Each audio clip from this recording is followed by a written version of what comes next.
Welcome to the Real Estate Syndication Show.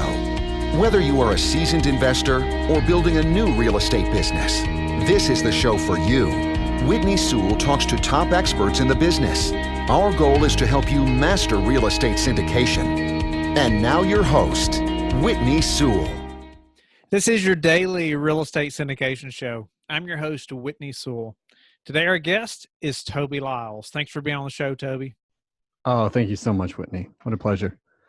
I bet at least once a week I get the question, Toby, how do I go about starting a podcast? Or I'm thinking about doing a podcast. How do you how did you do this? Or how did you do that? And I know most people listening, if I have talked to you, we've probably talked about podcasting. And so I thought Toby would be an excellent guest to have on the show. He helped me get started. And if you're wondering if you sound good, I mean, Toby, that's all Toby does. That's all he does is make people sound good. He's the owner of 24 Sound. His main gig is working with content creators so they sound amazing. Quality sound frees them up to create clear, concise, and compelling audio products that keep attention, create desire, and compel action. He has over 13 years in the professional audio business. It has taken him around the world, and he's worked with the likes of the Jackson family, Bill Clinton, and great podcasters like Pat Flynn. Besides making folks sound good, his greatest joy is spending time laughing with his beautiful wife and 3 children and climbing mountains with friends. Toby, thanks again for being on the show. Give the listeners a little bit more about who you are, what your focus is. Obviously, we know it's podcasting, but give us a little more than that. And let's dive in and help them to get their podcast rolling, and we'll go through some frustrations that I've had, and I know others have as well. Sure. Well, thanks again, Whitney. Where to start? Podcasting, so it's podcasting is what we do. We're mostly in that, but we got into this business because I had a friend who was just starting in podcasting, but had a really great message, and he was excellent at what he was doing, but what he wanted to accomplish just wasn't being accomplished, as in, he had someone on his show, and a very famous person on his show, but they had just one knob too wrong. And so every time the person happened to bump their microphone or say a letter too loud or something, the volume would actually drop out almost all the way.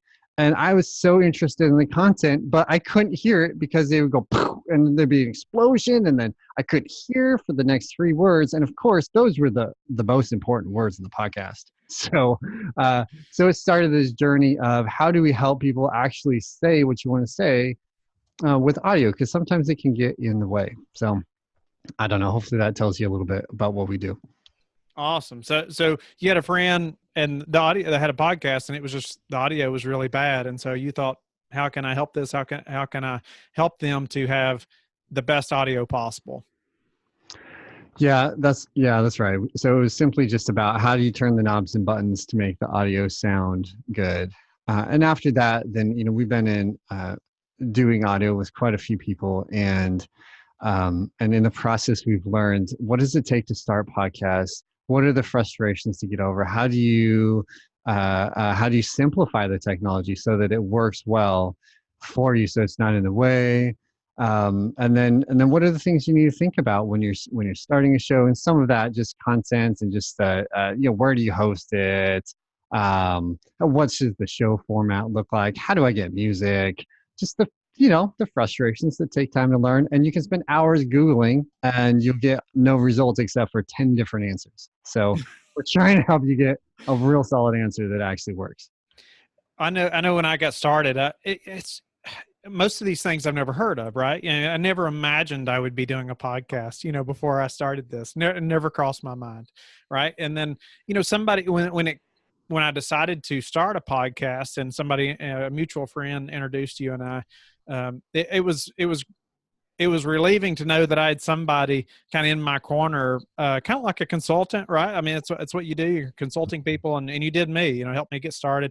But it was relieving to know that I had somebody that had the answers to all these questions, or had done it, thousands of times, and all these questions that I had were nothing new for you. Go ahead. Yeah, no, that's right. We just get the same question over and over and over again.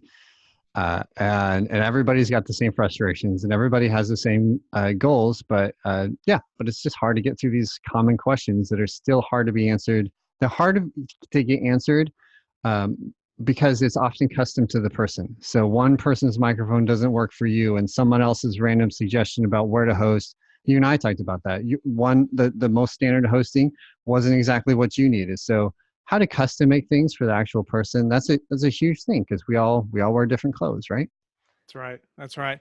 And I know when I got started, the big frustration, it's overwhelming, right? You and I have talked about it. It's very overwhelming, especially when I decided to do a daily show. And, obviously that multiplied the, me being overwhelmed, but I knew that's what I wanted to do.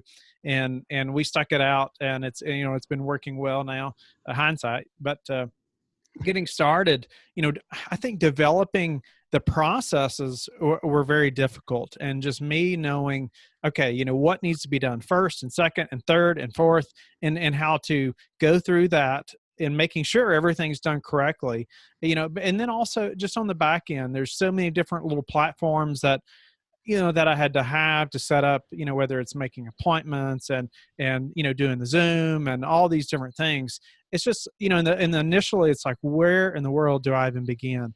And could you help us with that a little bit, help the listener with that process, or maybe, where do we even start to know what platforms we need, to make this as smooth a process and as professional as we can make it? Yes. Okay. So that is a great question.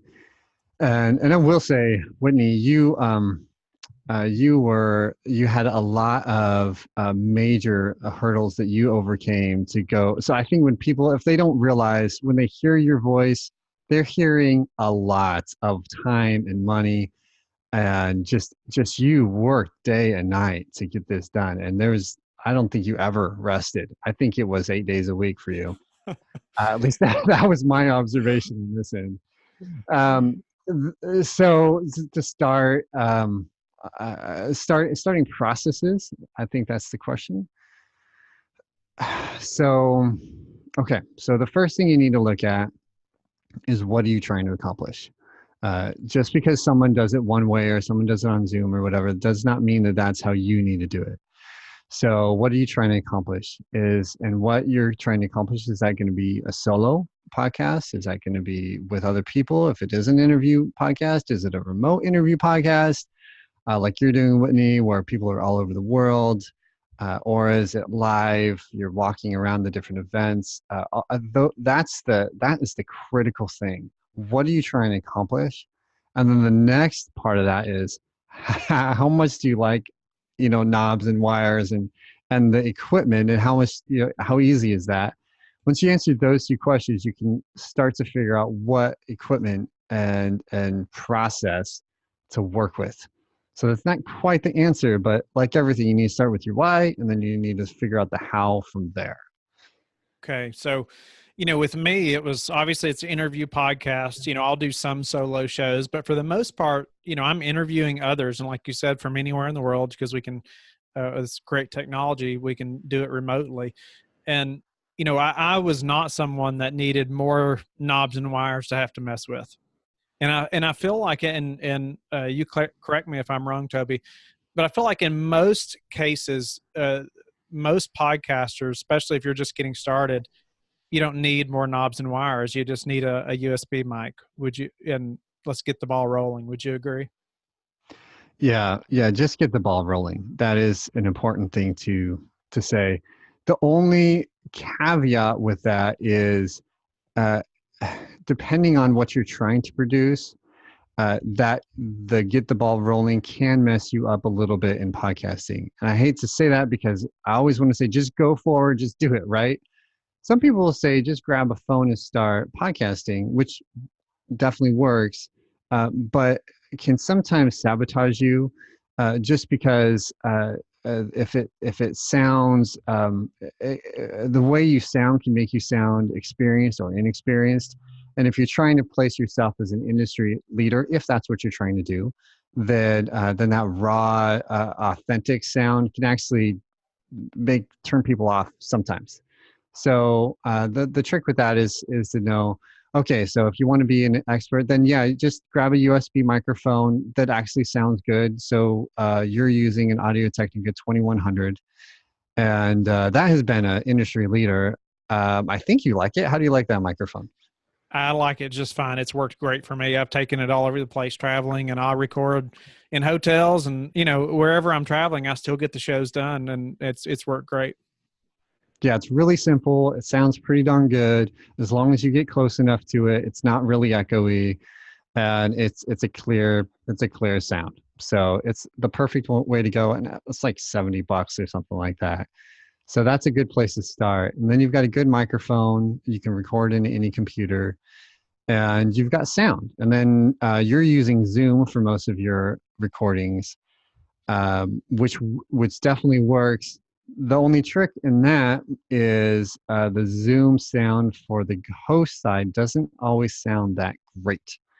So I think, and you can correct me if I'm wrong, but we've talked about you actually replace the audio with a good quality recording that you're making with your microphone on instead of that Zoom audio on the host side.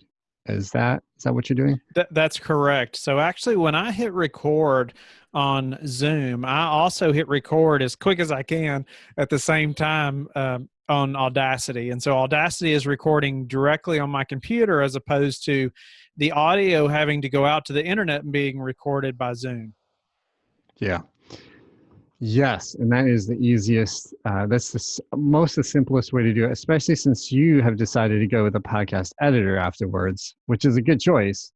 But it does add that helps you because then they can put stuff together, and it's another layer of complexity where you need to send it off to somebody and have them do the work. And but then of course you get a much more professional product. You get music, you get ads, you can do all of that. So that brings us to the next step. After you record, what do you do with it next?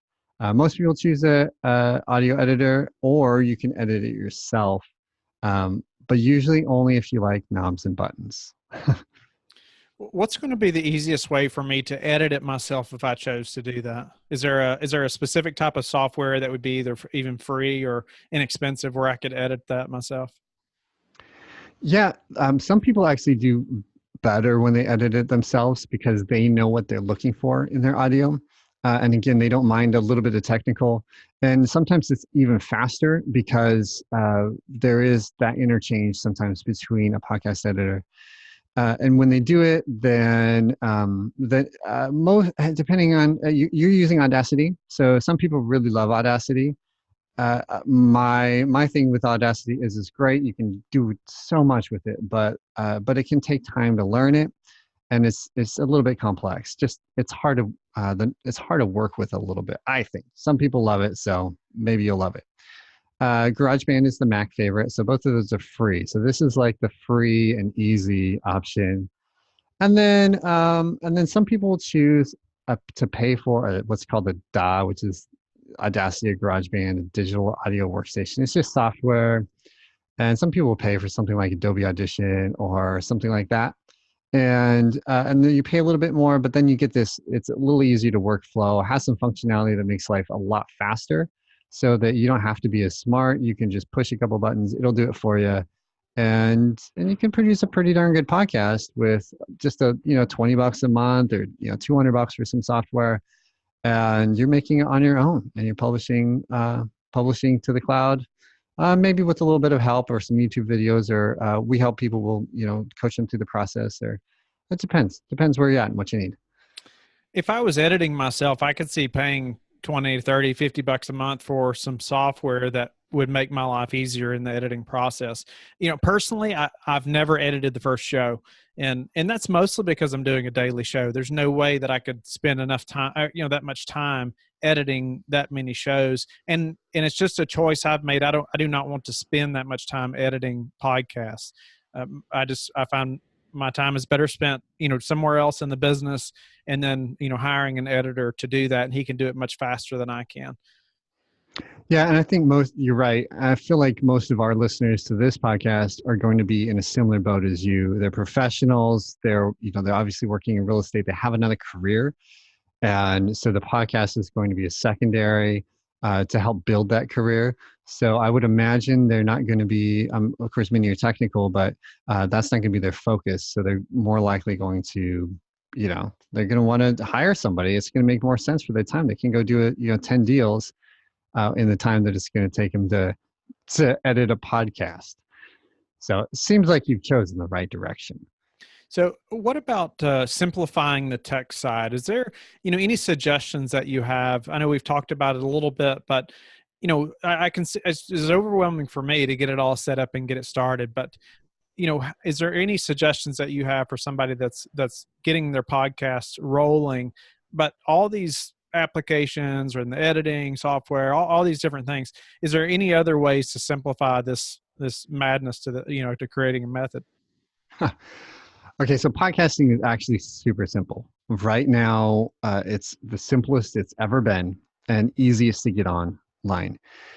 We talked about that microphone. Literally, if you took GarageBand or Audacity and you grabbed the microphone like that and you just recorded into that system, and then you could literally upload it straight to what's called a host, a media hosting platform like Libsyn or something like that.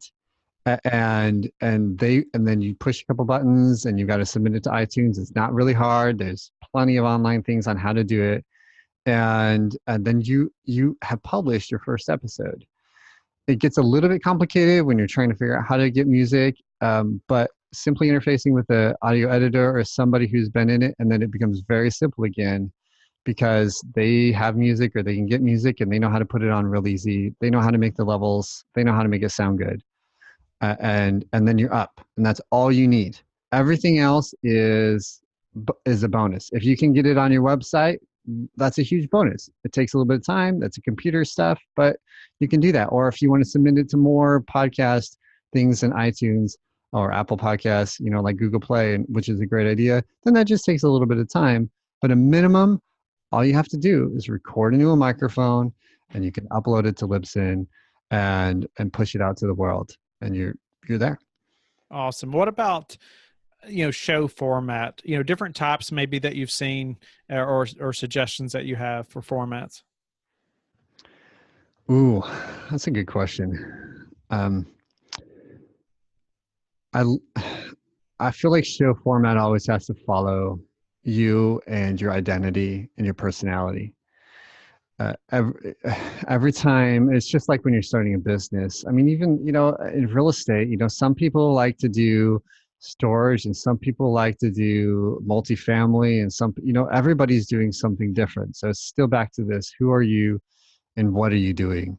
When you know who you are and you know what you're trying to accomplish, then you're able to wow, I was halfway in the middle of that, Whitney, and I just lost completely what your question was. You had asked about the show format. You asked show format. No, I'm thinking of storage units. Your show format is simply you just have to you need to know what you're doing. So if you're going to do an interview format, what works for you? What works with your time? Are you an easy talker? Can you just talk and people just love listening to you? A solo show might be a great idea. If you're the life of the party, everyone's always engaged. If you're great in conversation, then maybe consider an interview format. If just where are you naturally? Where do you show up in the world, and how can you just easily move that to podcast? It gets a little difficult if you don't. If you try to move outside of that, if you try to be someone that you're not, obviously we can grow, but it just creates a tension point with the podcast that you need to overcome, and that's okay. But it causes a little bit of time and energy to grow. Does that answer that question? It does. And so you got to think through the format, what type of show you're going to have, and are you going to have guests, or maybe you're going to have guests sometimes, or, how much talking do you want to do as opposed to having guests, and it is very different. How much preparation time do you have to be able to do solo shows, as opposed to an interview show, which both take some prep time. But I like interview shows. I like being able to ask other people that, any question I want, and they're experts in this business, or they have some expertise, that help the listeners that are in this business. And so that's, I like being able to ask those questions and to really dig a little bit and get some answers that we all want to know. And I would say too, like the first so many shows are just going to stink, I tell people, and you correct me, Toby, you've been doing this a lot longer than I have. But I tell people, like, you got to get started, and you want it to be the best it can be, but until you interview so many people and until you've spoken into the mic, long enough or enough times, it's just not going to be easy in the beginning normally, and you got to get through so many shows and get some experience before it's going to just feel more natural. That is so correct. And you have to have the courage to do that, to, just mess up, make mistakes, blow up that first handful of sometimes hundreds of podcasts. But if you're not willing to do that, how are you going to grow? So Right. That's a good point. And you've done that. I feel like you've done that pretty well on this show. Not that you've blown up the first ones, but that you showed up pretty fast. You just went for it. So I think that's good advice. I appreciate that. I definitely a work in progress. We're trying to improve all the time. But what about frequency? Do you have suggestions as far as, obviously most people do a weekly show, and then I know quite a few that do, but 2 a week or 3 a week or maybe 2 a month. Do you have any stance on how many times or a month or how often we should produce a show? Yep. And I'm going to give you probably the same lame answer as I have the whole time, that has to do with you and who you are. But you've chosen daily because you're willing to invest in that, because that's where you want to focus.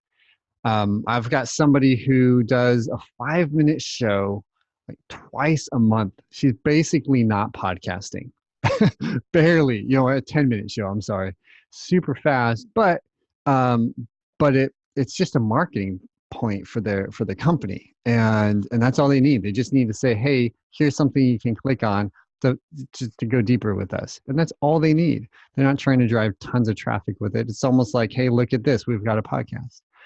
So so that shows you the value in doing a podcast. That's true. Just having a podcast. Oh yeah. It's such a good next level. To divert off of that, the value of the podcast, not only for people to get to know you, but trust is like that. And that's why I talk about you. It needs to be you and who you are and how you communicate and how you show up in the world so much, because when you do a podcast, especially when you do it as authentically, people get to know you and they begin to trust you. And I would hope, like with yours, that people are understanding, hey, here's someone who's an expert in the industry, and I can, it's worth investing in what you're doing, because here's just a really good, trustworthy guy, an honest person. Because you can tell, I feel like I can tell in the audio who we can trust. There's even studies, some of my favorite stats, which they never point to the source on, but they did a study where they tested video, audio, and print for trustworthiness. They actually lied in it, and in each of them, people could spot the lie least. It was harder for them to spot the lie, hardest for them to spot the lie in video, if I'm correct. So it was easiest to lie in video, a little bit harder to lie in print. People could spot the lie more often, but in audio, they were just audio only. They were especially able to spot the lie almost all the time. There's something about audio that brings out authenticity, and people can just tell if we're lying. Apparently, if they don't see us, they can tell if we're lying. So, and I think we just know that instinctually. So when we do podcasts, it has this ability. It can be a problem if you're not telling the truth. But it's this beautiful ability to actually connect and say, this is who I am. And then people can get to know you and trust you. And then, of course, that's what business is based around. It's based around trust. Nice. Now, I didn't know about a study like that, but wow. now that I've done this many shows, I'm glad I know that now, right? Good, No. good for you. Yeah. Hopefully you've been honest the whole Oh time. yes, of course. But yeah, I like the point you made also about people get to know you. I'm hearing it. I hear it more and more. People. I talk to them for the first time, and I just talked to an investor the other day, and he's like, he was telling me a bunch of stuff just about his experience and whatnot. And then we were about to have to get off the phone, and he apologized. He said, "I'm so sorry. I've been talking the whole time." And I said, "No, it's no problem." And he said, "Well, I just feel like I already know you." And that's, and it's because of the podcast. Oh, that's good. That's really good. Well, and I'm sure. I mean, we're another advantage is you're meeting people and you get to make all these other contacts that you might not have made. But that's fun. That's fun that people just, yeah, in a way well, I don't know. Is that good or not good that you don't actually have to talk in conversations? Well, they hear me in many conversations, I guess, but then it gets us to more conversations, but, Yeah, true. um, but what about any other just questions or really hard spots that people get in, Toby, that you have to help them through that maybe we haven't thought of, even or some just common mistakes that people don't think of when they're getting started in podcasting that you have to help a lot of people through? Yeah, that technology part, once that is solved, which is simple, but it can really mess people up. There's a bit of the launch problem, and this isn't always the case, but launching well, it's good to have good advice around that, just to know, um, how to build well uh, and launch well. One of the biggest ones, though, is how to fund a podcast. The money, because it does, especially again, we're talking to investors here, and real estate folks. Why? Everybody says to me, who don't understand the industry, why would you do a podcast? It's free. You're basically taking your own time and money to build a podcast. So the money thing can trip people up.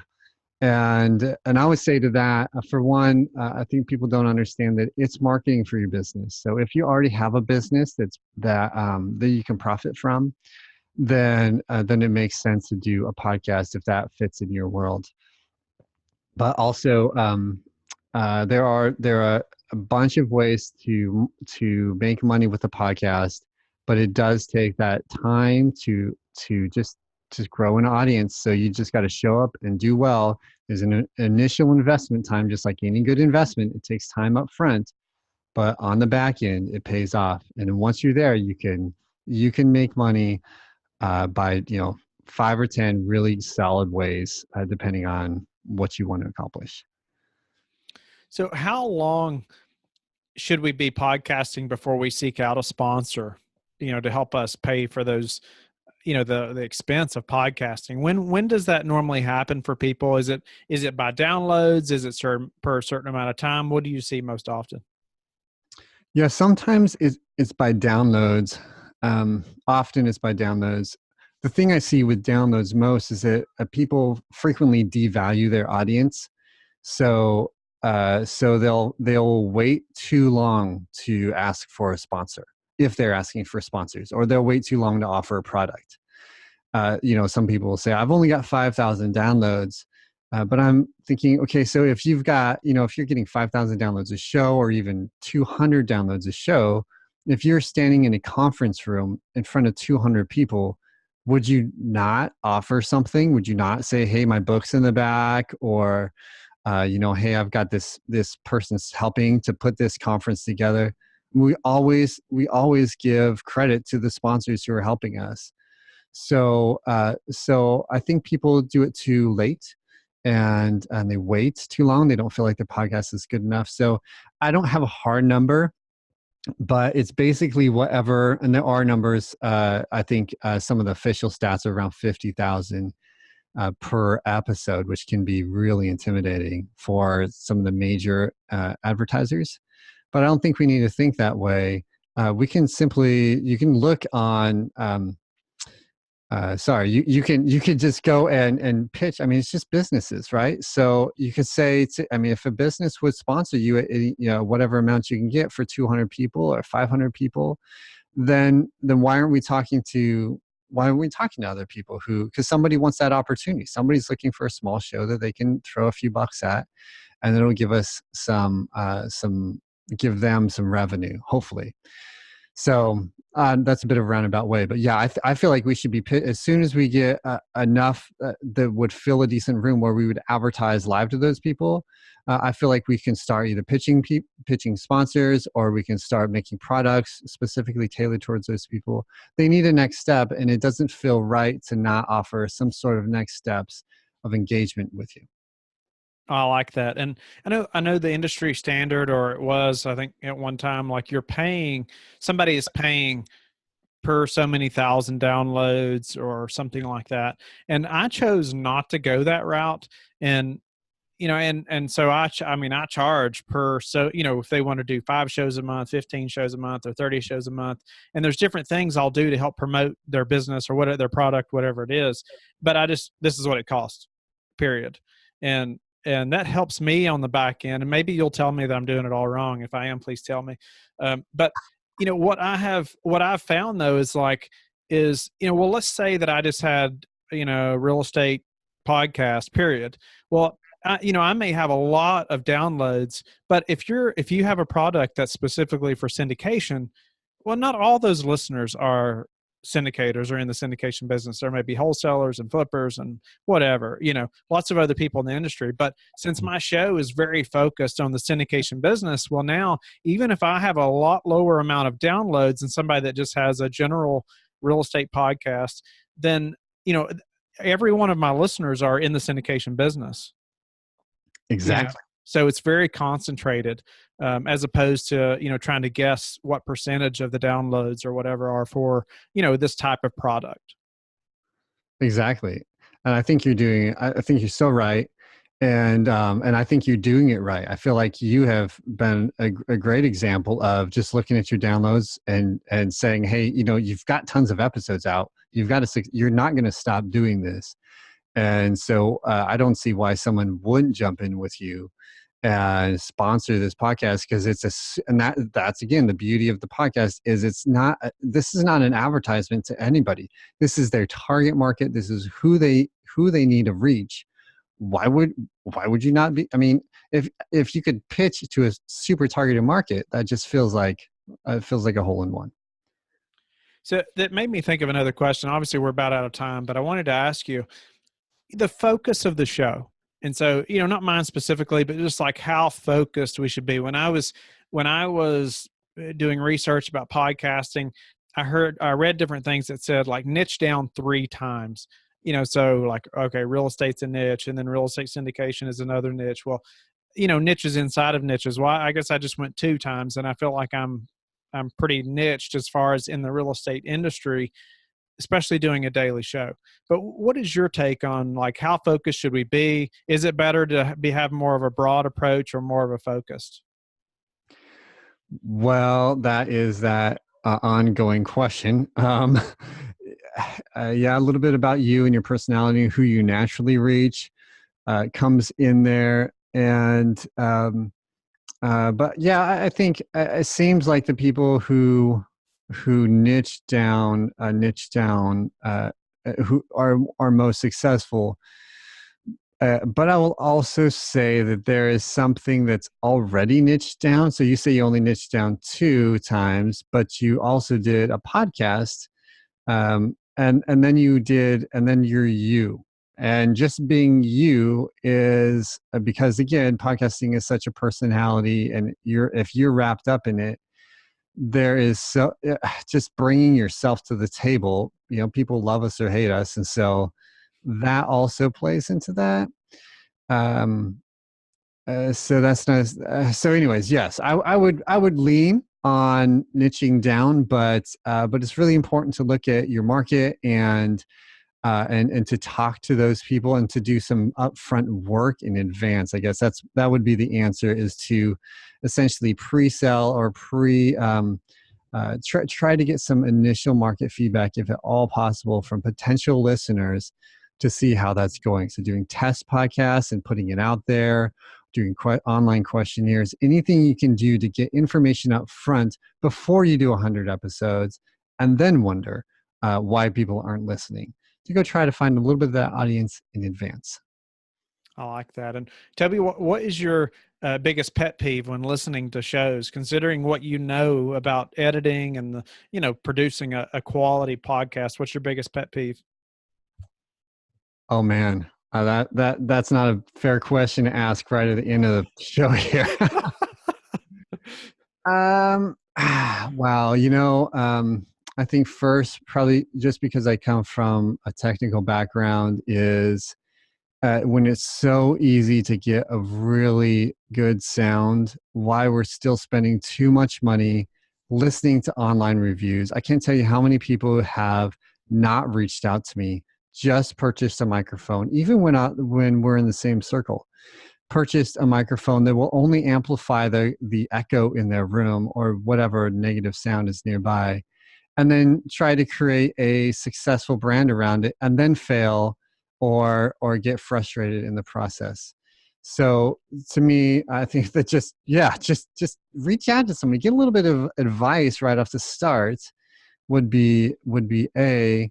And then B, again, people who are trying to rush for like a gold rush mentality versus what can I authentically offer? How can I really help people? How am I already helping people?